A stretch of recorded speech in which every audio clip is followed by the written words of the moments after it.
Dry brushing is easy. Grab your biggest, tattiest brush, dab it in some paint, wipe it off on some kitchen towel, and smash it on your model, and we're done.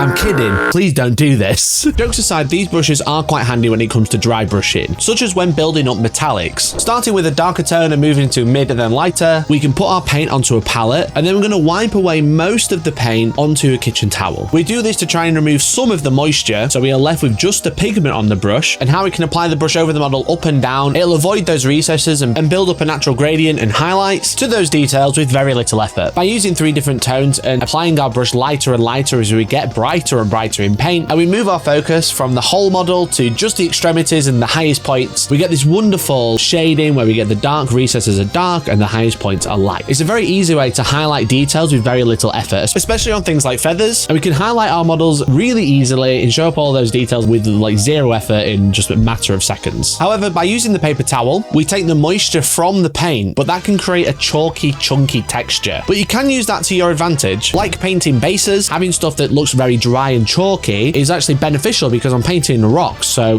that's the vibe we're aiming for. Using the same method for just preparing the brush slightly differently, we can actually slightly dampen the brush first, and then rather than using paper towel to wipe away the paint, we can use something with texture like this MDF plate I've got that's primed the same color as my miniature. Now, when we're going back to paint those feathers, we can use this on the palette to see how much paint is being removed before the model, so we don't apply too much paint by accident. We can see what it's going to look like. And if we apply a slight amount of moisture to the brush, it's not wet, not dripping, just damp, and then use that same motion but using our MDF palette, the pigment that is left won't be as dry, so we can actually do some really nice gradients such as this cloak by building in just from a base coat with a lighter red. We can build that highlight very gently while also removing that chalky texture when we're using the paper towel. Just keep going with the same motion over the same places over and over so the color can slowly build up, and then we can apply a slightly lighter color, being a little bit lighter but focusing on the top edges, and you get this really smooth, looks like blended cloak